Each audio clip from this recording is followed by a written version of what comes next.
Hello and welcome to another episode of Without Pain Wednesday, where we get together once a week to talk about a different topic related to getting out of the back pain cycle for good. This week's topic is why pushing it harder, why pushing exercises to the maximum is bad for trying to get out of chronic lower back pain.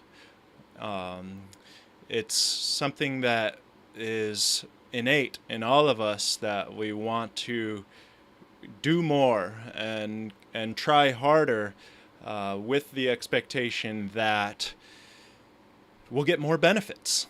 And so this is one of the number one issues that I see students facing in the core balance training program. It's one of the messages that I have to I find myself going back to and preaching about frequently. And so I thought it appropriate to do a stream on this. And so we're going to get deep into what I mean by pushing it harder and why that's the wrong strategy, or why it's one of the worst things to do if your goal is to get out of the long-term, persistent nature of chronic lower back pain. If you don't know me, my name is Dr. Ryan Peebles. I am a physical therapist by profession, but my training, my school of thought, my beliefs are much more of a melting pot of different philosophies, including physical therapy, but also many more approaches and methods, kind of just like a melting pot. So let's get right into it. I see Guillermo here, and Guillermo, I did see that you uploaded some videos for my feedback and review, so we will be I'm not going to do that live on the stream here unless you want me to. I can, let me know, but I'll be getting to those. I'll be getting those back to you after the stream. Welcome and thanks for being here. So let's get into the topic. I hope everybody can hear me. I don't know if anybody else is here live, but I hope you can hear me, and things seem to be going well in the past couple weeks of streaming from Costa Rica. I'm still down here, and so far it's worked out pretty well. I'm surprised. So still going live, and we're doing our best. So let's start from the beginning. The reason that this topic came up, the reason it became this week's topic, is actually I have a little story. I got a phone call the other night, maybe 2 or 3 nights ago, from a friend, and gotta fly. An old friend, a friend from high school. I'm well out of high school, so it's been a while since we chatted, and so we caught up a little bit, and then he said that he's got back pain, and it's been going on for a long time. He's a firefighter, and he's not doing firefighter type work anymore. I think it's potentially because of this back problem, and so it's been a big it's been a big issue and a big problem, and I see some people posting in the chat. I just want to say hello to people while I see this. Chris, welcome back. Glad to see you. Sherry, hello. I love seeing my core members showing up on the live stream. I know the vast majority of people and students watch the replay, and that's great. It's not convenient for everybody to make the live time, but love seeing when the people do show up live. Thank you, Guillermo, for the kind words, and yeah, Costa Rica, it's pretty cool down here. We're having a good time. So let's get back to the story. So my friend called me up. He's got back problems. It's in his mind, it's really bad and getting worse. And he's been doing everything he can, right? He's been doing physical therapy. He says physical therapy doesn't work. He's been going to the doctor, the medical doctor, potentially a surgeon, who's telling him, the future doesn't look very good. We're looking at a spinal fusion in the future, and pretty much dooming him to a life of reduced function, reduced ability to play baseball with his son. And this is a big deal. This has been a big concern for him, on his mind, and naturally I said that I can help him, and I started telling him about the program. And so we talk a little bit about the core balance training program, what it's all about. It's a movement retraining program to help you to connect with your core, just develop a stronger connection in all your movement, so that no matter what you're doing in life, your spine has a little bit more support. And so this is a process. This takes time, and we build off we start introducing a foundation, and then we build off that foundation. And so my friend, who actually, a little more background, we played basketball together on the high school basketball team. He's very athletic. He's always been very fit, and just a great athlete, firefighter, right? So but his body started breaking down. So his response to me was, and after I told him that the program is 3 months long, his response was, well, do you think I could just do the entire program in one day? Like, because that's the way I just want to do things. I just want to, like, do every single lesson and go so hard, and just get it, like, push it as hard as I can. And I was a little bit speechless. I wasn't surprised, because this is a common thing that people want to do more and go faster, and with the expectation that it will lead to faster benefits, faster progress. And so, but I had never heard someone as ambitious to want to do the entire program in one day. Maybe he was joking. Maybe there was a little bit of a joke in that message, but it just brought the topic of the week to me, which is why we're talking about it here.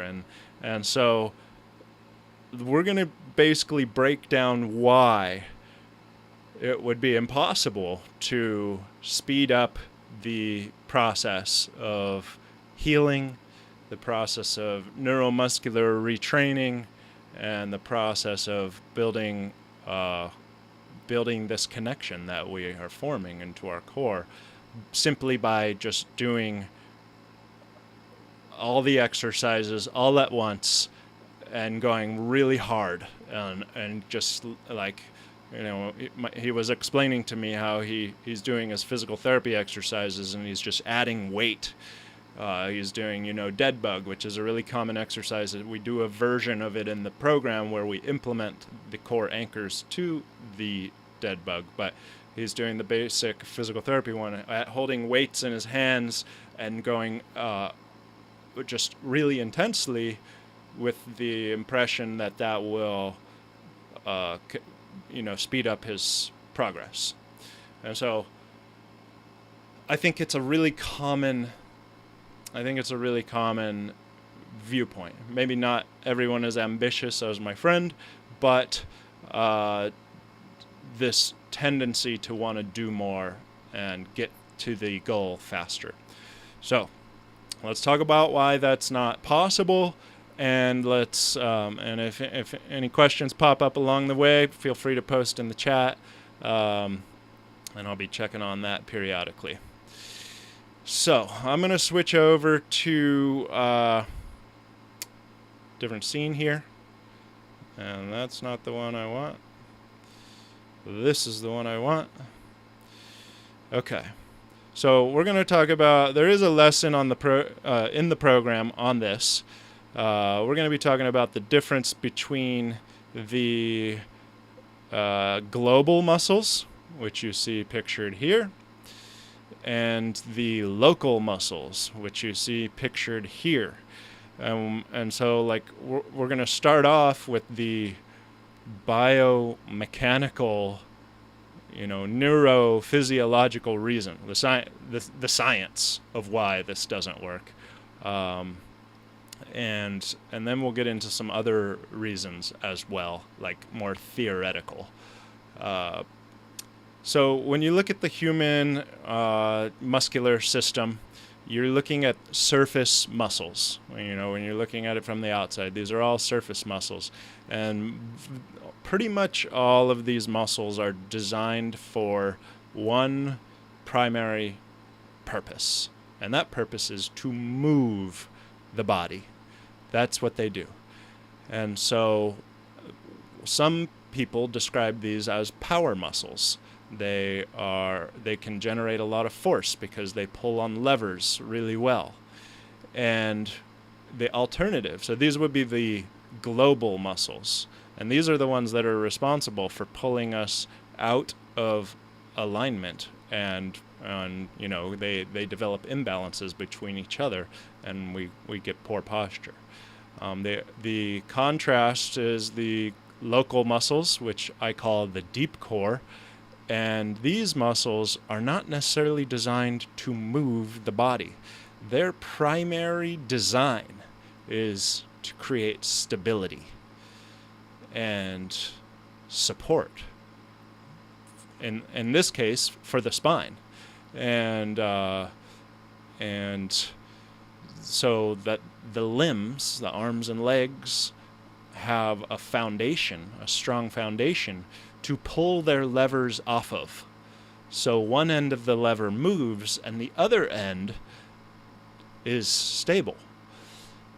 And so what happens in the chronic lower back pain population is these local deep stability muscles tend to shut down. We don't use them as much when we are living this modern lifestyle, spending a lot of time sitting, and they also shut down for other reasons as well, and so you can get into a lot more into that through, I've written about that in my ebooks and a little bit in the masterclass as well.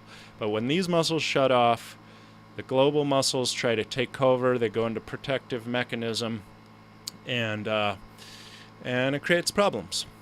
So what happens? We've got pain. This guy's got probably some neck pain and maybe some lower back pain, and what happens when he or she works out really hard? He or she is training these very power muscles because they're designed for power, and so training power is working these muscles. They're not designed to go all day long and maintain a low level amount of engagement. They go on hard and they go off hard. And when they get overworked, they develop they get a little bit inflamed, they become a little bit hypertonic, and they get really tight. And so we'll look at an example of an exercise. I think this is a video where this exercise, which looks like a core exercise, I really like the first one, this one here is primarily just working movement muscles. And so if these people were to have back pain, muscle imbalances, they are potentially worsening the imbalance and potentially strengthening the imbalance. And more or less, when you do high intensity, hard workouts, these deeper muscles can more or less be completely off, and you wouldn't know it because it's being overshadowed by the power muscles. And so the only way to get into these deep muscles is to train for specificity, specifically for what they're designed to do. And these muscles are designed to have a low level amount of engagement for a long duration throughout your waking hours of the day to support your spine. And so this is a low intensity muscle group, and that's how we have to train them if we want to target them, if we want to access them. And so that is the biomechanical, neurophysiological reason why training hard and doing more weight and pushing it is the wrong strategy. It's one of the worst things you can do because, like I said, it potentially can be worsening or strengthening the muscle imbalance. And so it's against our natural inclination to want to do this, but one of the best things you can do for getting out of this prolonged lower back pain, or really any kind of back pain, is to turn down your level of intensity and to not push it hard, but to tune in and to focus your attention deep into these muscles that we have lost connection with. We don't have any familiarity with them anymore, and try and become familiar with them and wake them back up. And really the only way to do that is to mimic what they do and move lightly. And so that's why I call a lot of the awareness exercises in the beginning of the program more like meditations, because it's almost more mental than physical challenge. The challenge is mental, not so much physical.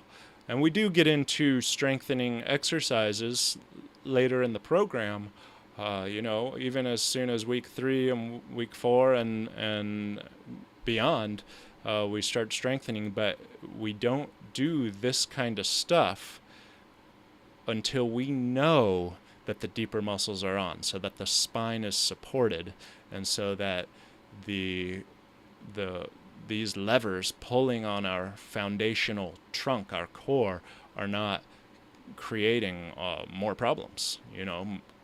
Moving the vertebrae around that are already degenerated, the discs between them, or herniated, that we need to stabilize them. And so when we do move our limbs, these are held in in a supported environment, and the limbs can pull on them, because that's really what's happening. Our trunk is our foundation. Okay, so that's point number 1, and I'm going to check if there's any questions here real quick. Let me switch back over here. Okay, cool. We're in the clear. Okay, we're good. All right. So the next reason doesn't really require the visuals, but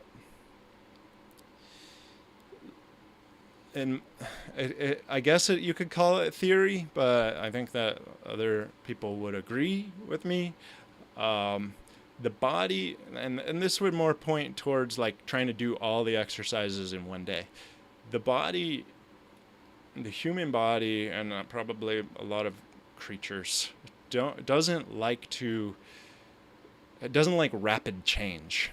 It doesn't work well for the body.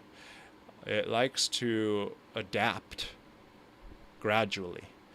And what we're doing is we're making some serious changes to the way that the brain controls the body and holds the body and moves the body. And so not only will it take time, like time is the number one factor, and repetition over time to strengthen those nerves that were at one time connected and maybe not used for a long time, and or used at a very low level. So if you don't use it, you lose it.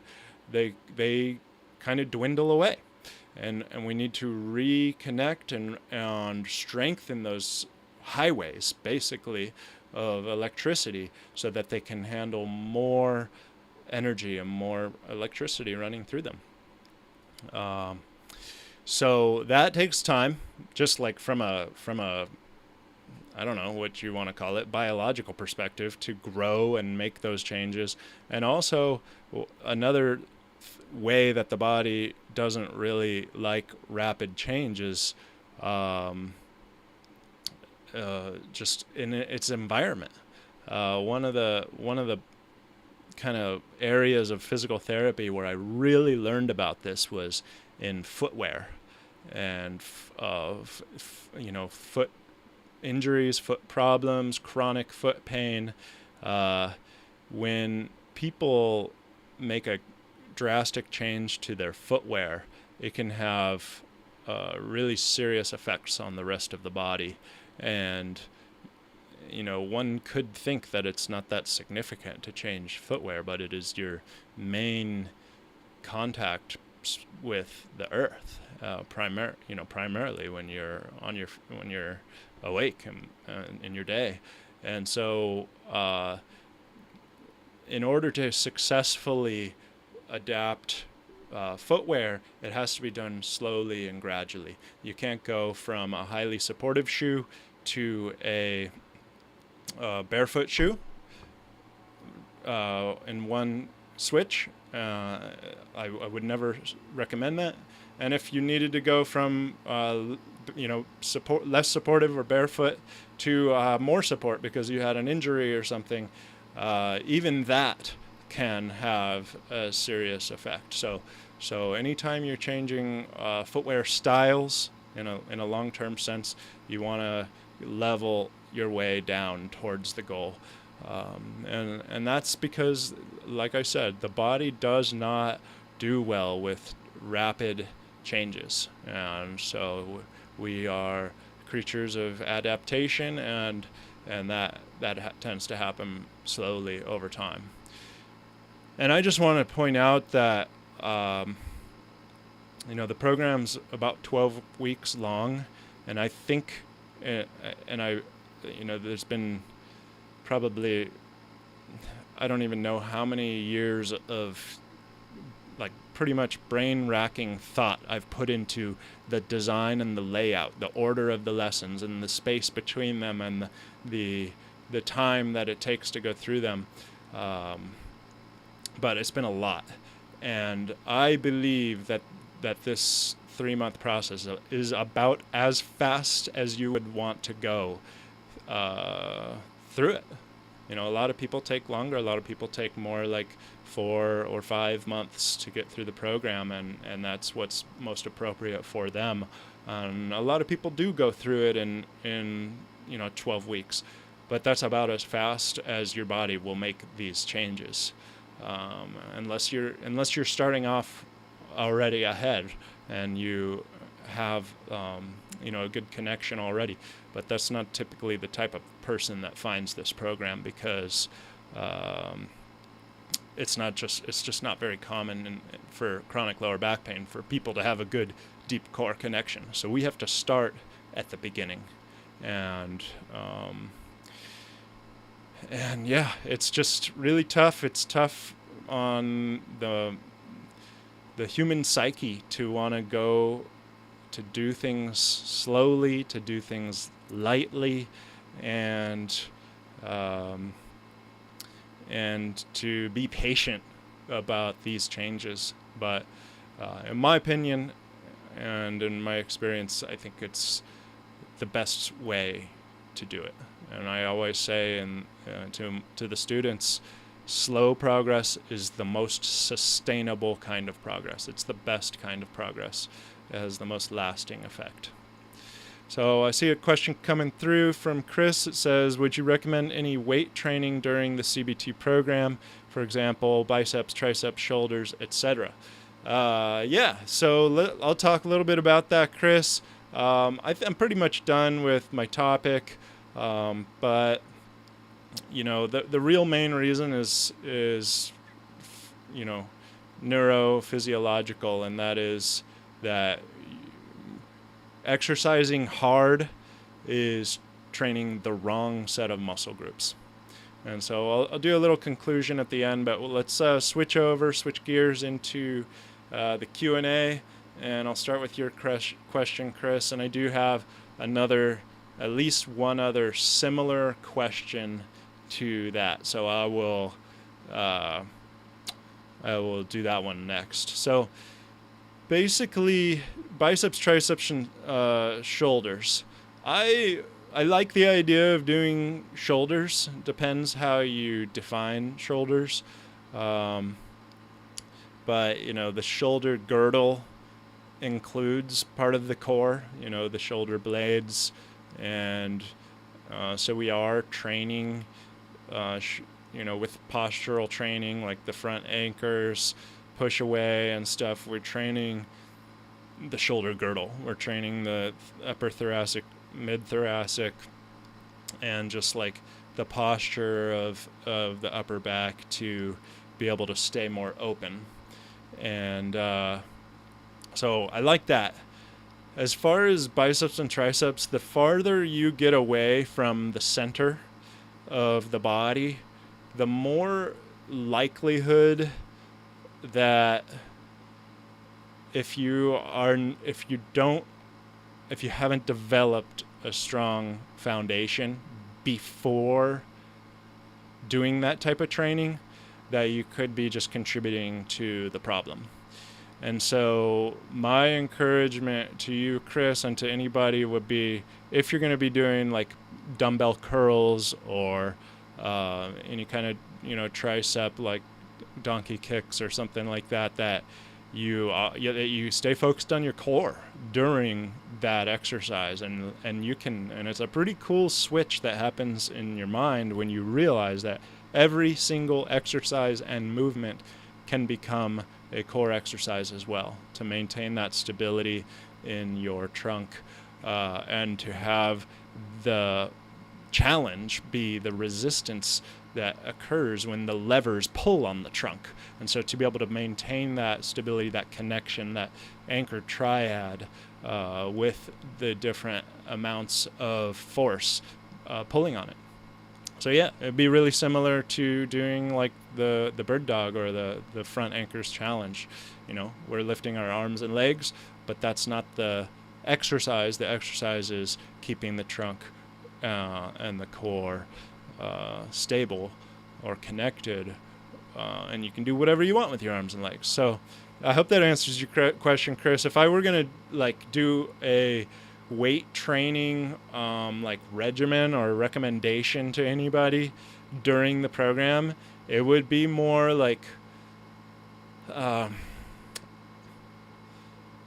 probably start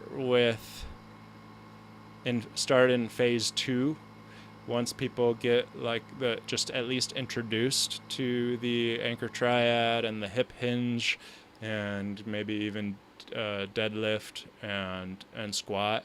And then if you can do those while feeling the connection, then you can pretty much start doing a whole lot of other things. You can start adding weights to those, which would be weight training, and you can also just start like applying these general concepts, because that's really what they are, to more things. But if it were in like phase 1, and I'm not sure if people are really grasping this whole connection thing, that it seems so abstract, then I am not going to recommend it. But at the same time, if you're doing core balance training, nothing really conflicts with it. Like you're not going to be, if you're doing core balance training the right way, You can go ahead and do anything else you want. Just don't hurt yourself. Try not to set yourself back, and listen to your body while you're doing it. So maybe like if you do a weight training session, I got this fly that's been bothering me this entire stream. It's really fun. And the next day you're really sore. Hopefully paid attention to that, and you make a change. Sherry, so your question is really, Chris, just let me know if that answered your question. And if you have any follow-ups. So Sherry, yours is super relevant to the actual topic of the day. What is the minimum speed to pace through the program? I've been in the program for 2 months, but I'm still struggling in module 2, making very slow progress. So there really is no minimum, because, I would say, for example, that when I was experimenting with this,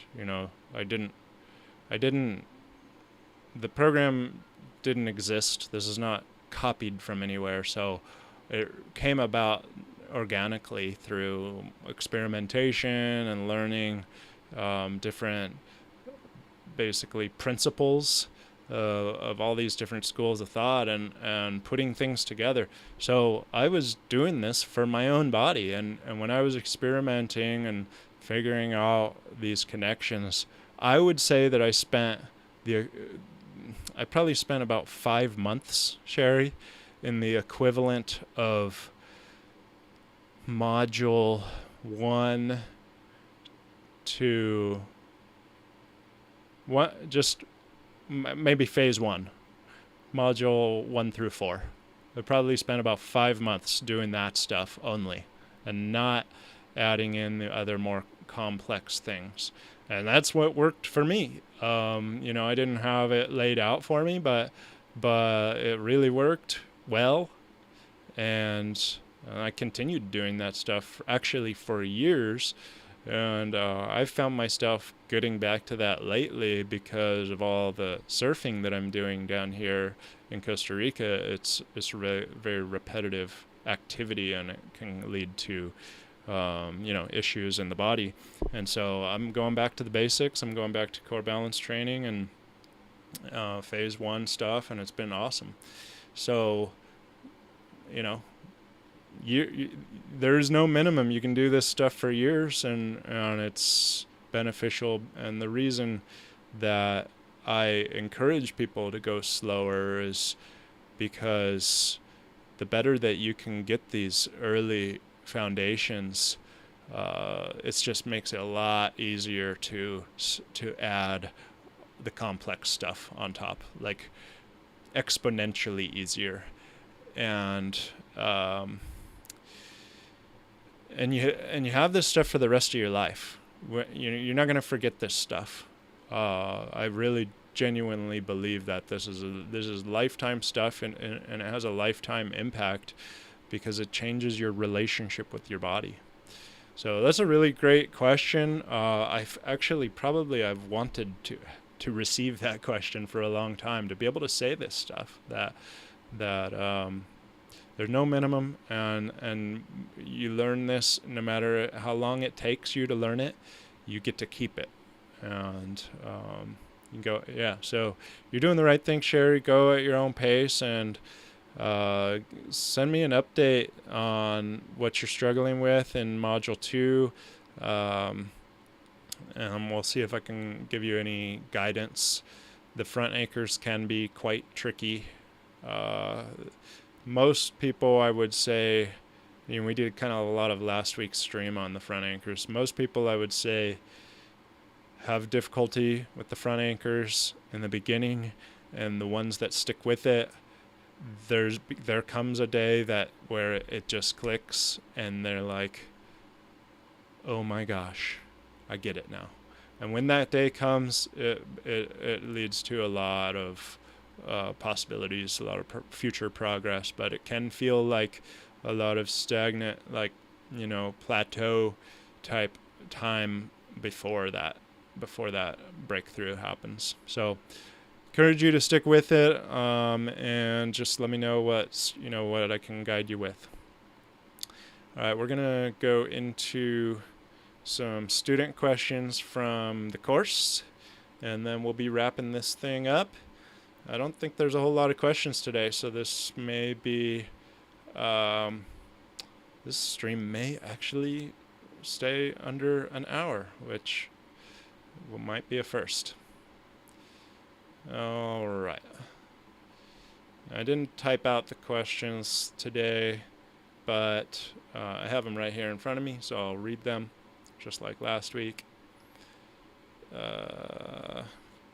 Start with a couple just comments, not necessarily questions.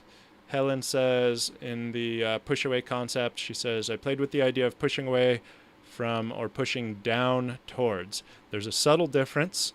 I liked pushing away from better. So I gave the two methods of how to interpret what the push away concept is. And so she tried both. She noticed that sitting upright, her core muscles are weak, but it doesn't somehow need strength with the push away concept. That's exactly right, Helen. So that actually is super relevant to today's lesson, because if we actually look at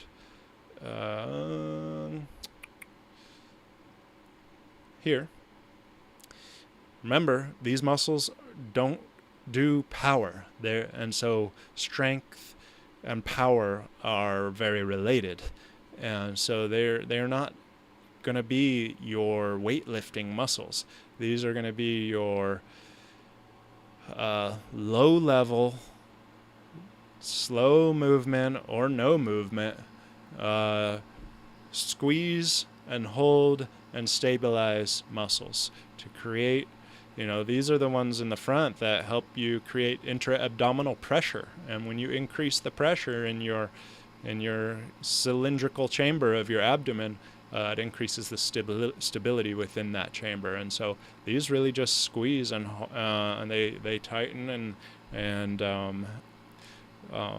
it's not really a strength thing, it's an engagement, it's a connection thing. So that's a great share, Helen, and it's very true. It's not about strength. The push-away concept activates, the goal is to activate these deeper muscles, and so we are working with intention, not power or intensity or control. It's a really cool feeling once you grasp it. Next question or comment, let's see. Angela says, I love your live stream. Thank you, Dr. Peebles. Oh, that's very nice. I appreciate that, Angela. Heidi in Running Man, which is a lesson in phase 3, says, loving this movement, and yes, core connection is key. I felt more stable on one side than on the other some days, and stronger when I try doing this in the afternoon versus the morning after I've gone through my 15-minute daily routine. Typewriter Squad is feeling good too. This program is doing wonders for me, and man, I feel much better in the low back. Awesome, Heidi. And I've just really loved watching your progress, like, since the beginning. I really appreciate you sharing throughout your journey, and I know it's been inspiring to other students, so thank you. And that makes a lot of sense, that doing the complex movements after doing the 15-minute routine is much preferable, because you're waking up those muscles, those stability muscles, and balancing on one foot requires a lot of stability. When I'm doing slack line or anything that requires a lot of balance and I'm able to focus, I'm mostly just thinking about connecting to my core. Not so much balancing like this on the slack line. I'm tuning into the center. And so, activating those muscles is really helpful for balance. This is another balance comment, and actually it's a question. So we'll get into this one. It's from Marcy. It says, this is in unilateral anchor triad, so single leg stance. while connecting to the anchors. I know, and I believe this is from somewhere in phase 2. I know some might think it's crazy, but isn't it true? Some days your balance is just off. I've noticed that in my yoga practice. Of course, that doesn't mean you can't strengthen each side. Concentrating on something that isn't moving also helps. Yeah, Marcy, very true. Some days things are off.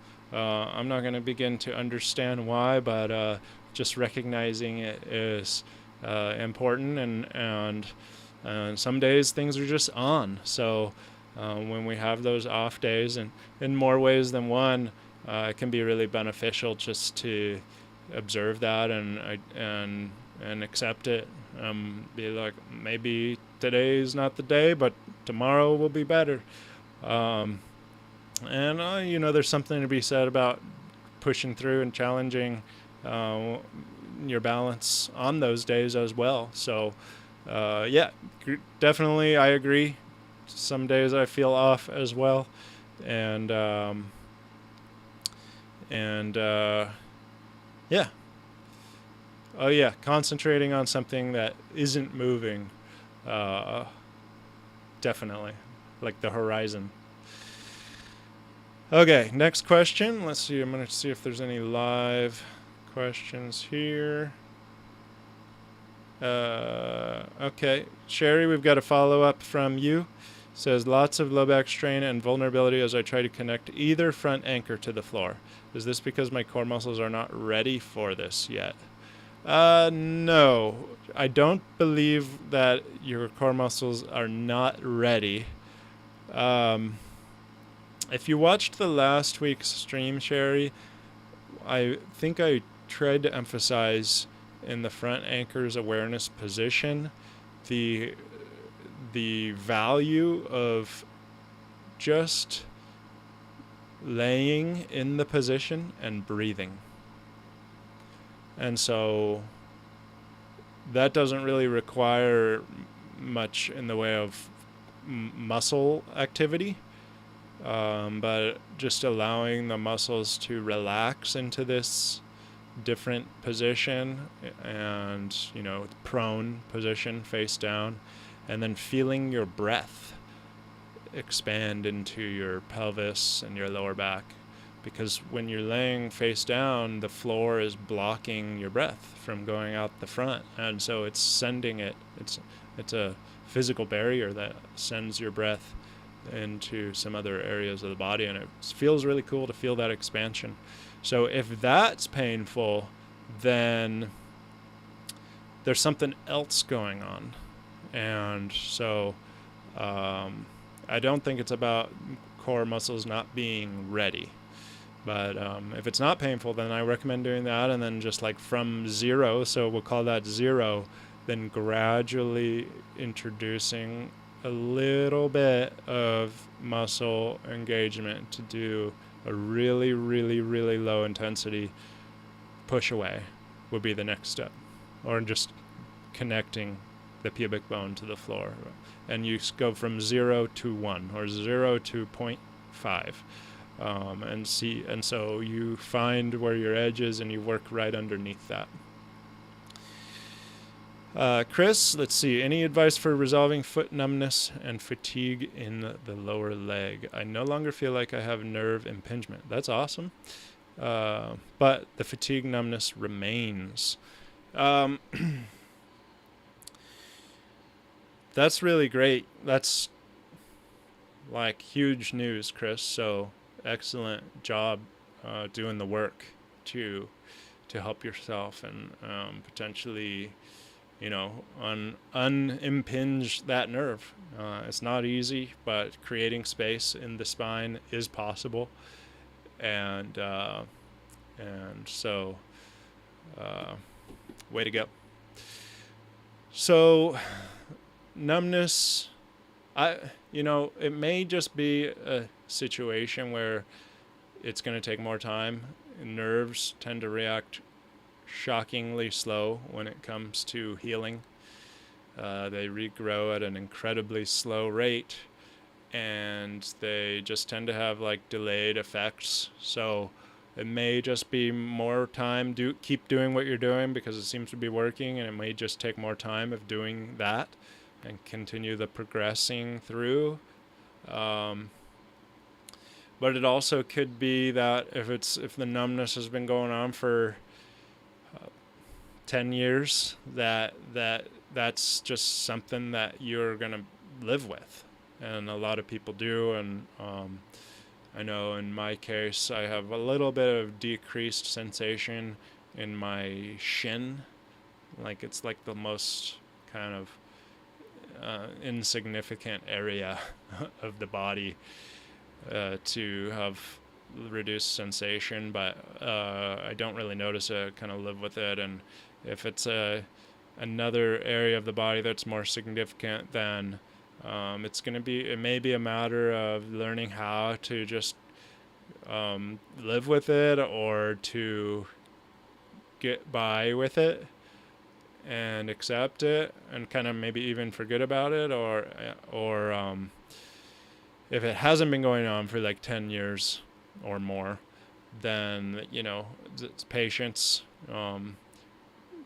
And one like kind of practical piece of advice I would have is cardio, because blood flow heals, blood flow nourishes, it helps nerves, it helps sensation, it helps everything. So being able to do cardio just to improve that process, maybe speed it along and help it out.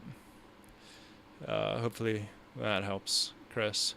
I'm going to go to the question that was really similar to your first question, Chris, which was about... this one's from Troy.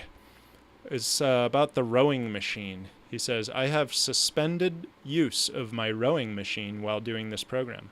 I'd be interested to hear your perspective on training with rowing machine going forward. I do have a perspective on that, Troy. So rowing there's two things about it that is not ideal for this process that we're trying to accomplish of opening the posture. And so I'm guessing that you can make a guess at one of them. And we got that fly coming back for more annoyance. And so we'll talk about those two things, and then I will give you like a straight up answer. So one, rowing is extremely repetitive, and especially for, the lumbar spine and the hips, it's repetitive. And so if there is a less than optimal congruency of the joints, or a less than optimal stability in the core, or flexibility in the hips, to be able to get the majority of the motion into the hips and have the spine be stable. And you want your hips to be healthy too. So if they're in less than a healthy state, then doing an activity that has a lot of repetition can lead to repetitive trauma. And so you just want to consider what activities you're doing and the repetitiveness of them and how your body feels while you're doing them. I think you've been going, let's see, you're pretty much done with the program, Troy. So if you're feeling good, feeling connected, then I say go for it. Because, and so number two, before I give you my straight up answer, number two is the rowing posture is sitting and curled forward. And so we're trying to kind of reverse the negative effects of sitting and the curled forward posture. But so like early in the program, I wouldn't recommend an activity like that. But since you're at the end, and I'm guessing you're feeling pretty good, that my straight up answer is this. you can turn any activity into a core exercise and a healthy movement just by doing it in a healthy way. So it's not about the exercise or the activity that you're doing. It's about how you do it. Not about what you do, it's about how you do it. And so, I've always said, like, if there's not really any activities I avoid anymore, but if there was one activity I would avoid, it would be horseback riding. Well, guess what? I was galloping on the beach on a horse the other day, like for hours, and I was doing core balance on the horse, and so I was fine. I was less sore than than the other people I was with afterwards. So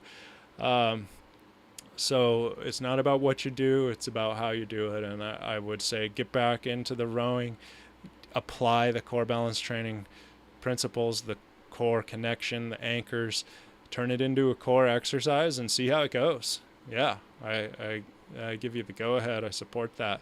I have a lot of friends who are basically professional kayakers and or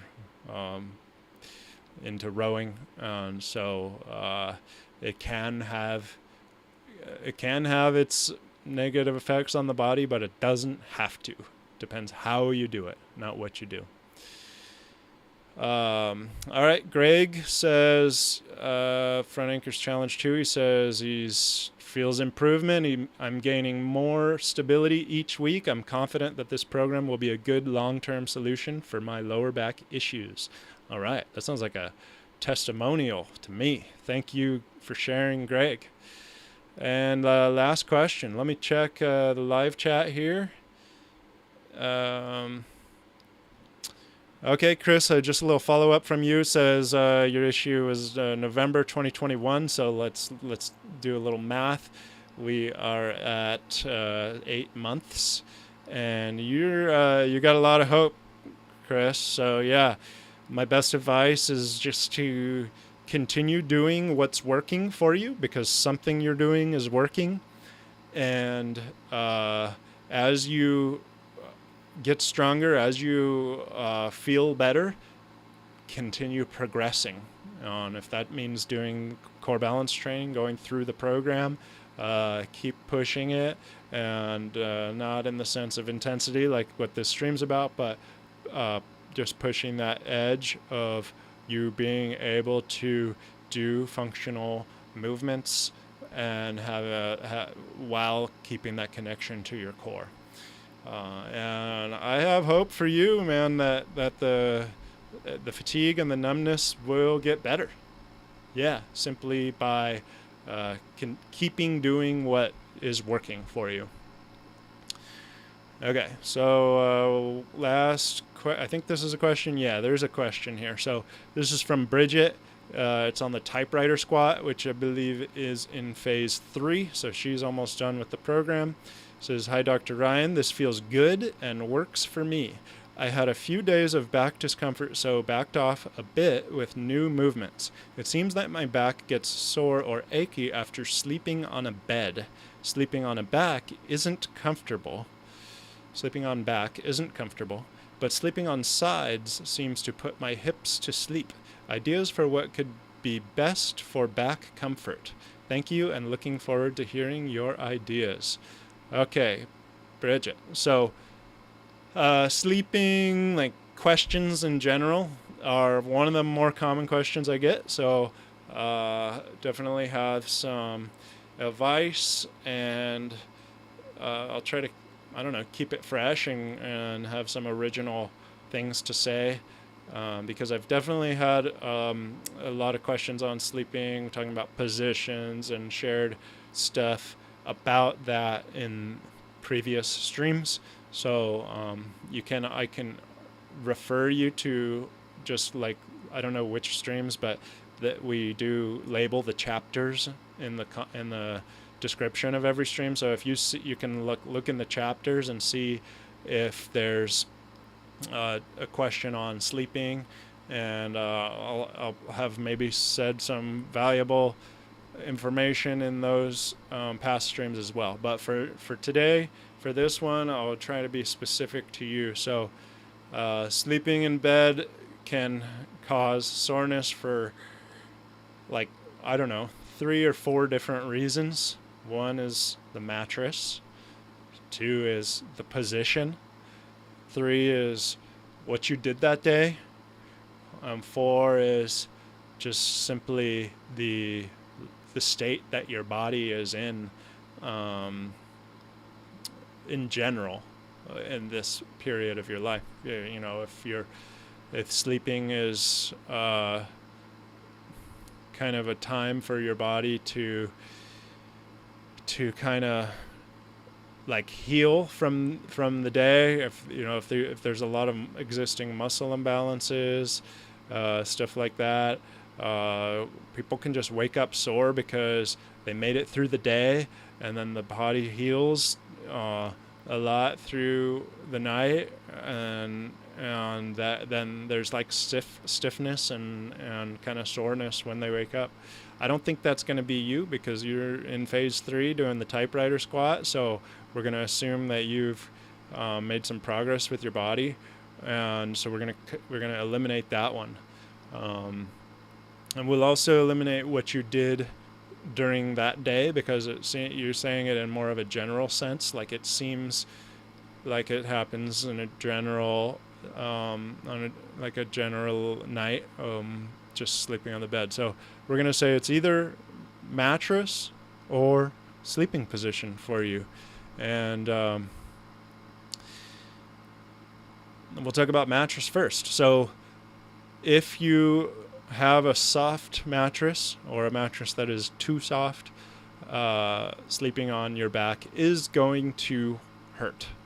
It's like sleeping in a hammock. There's just like no support. You end up sleeping in a flexed posture. Your spine is in a flexed position, which is okay to be in, but not for 8 hours or however long you're sleeping. It's too prolonged. So spinal flexion is okay, and it's not dangerous or unhealthy, but for sleeping, you want to kind of be more in a neutral position. So that's soft mattress. But if you have a soft mattress and you sleep on your side, that's okay, because it's better for the shoulder, better for the hips, to have a little bit more give in the mattress. So sleeping on your back isn't comfortable. Sleeping on your side seems like more. I don't know the state of your mattress, but we'll assume that sleeping on your back isn't comfortable just because of your personal preference. You don't really like it, and it's not the fact that the mattress is too soft. So you're a side sleeper, or stomach or belly sleeper. I'm gonna also assume you've tried putting a pillow between your knees, because that can really help the hips. But if you haven't, definitely try that. And if you have, then try more pillows, like 2 pillows, or like a really thick pillow, because getting a lot of space between your knees can really help. And that might be the solution, is to keep your hips from going to sleep. So that's one tip. Sleeping on the stomach or your belly is okay. I would suggest only doing that on a more firm mattress. So firm mattress is better for back sleeping and belly sleeping. And then if you don't have any neck problems, because if you have neck problems, then sleeping on your belly can be kind of stressful on the neck. So that is an option for you, is sleep face down. I would use no pillow under your head, just like head right on the mattress, so you have better alignment, and then bringing one knee up. So whatever way your head is turned, you would bring that same knee up to open the body and the hips and the shoulders just a little bit in that direction, to I guess it makes it a little easier on the neck. So that's what I would try. I'm not gonna say get a new mattress because I don't know the condition of your mattress, but if it is soft, then you could consider that could be contributing to the discomfort you feel when you sleep on your back. And if you want to be able to sleep on your back, then you might need a more firm mattress. If you have a mattress topper, I would say try eliminating that and see what's underneath. And then you can follow up with me. Let me know about your mattress and get any more information. We can go back and forth about this. One more check in the chat. Chris, I will take that offer. Let's see. Yeah, you say you will implement more cardio. Yeah, it's a good idea. And then yeah, I'll take your offer of a beer once you feel better. So thank you guys for being here live. Thank you for the questions. And as we wrap this up, just a little conclusion on the topic. I can't stress enough how important, how prevalent it is that students want to do more and go harder and push it. And they have the best of intentions, and that is to get more benefit faster and more.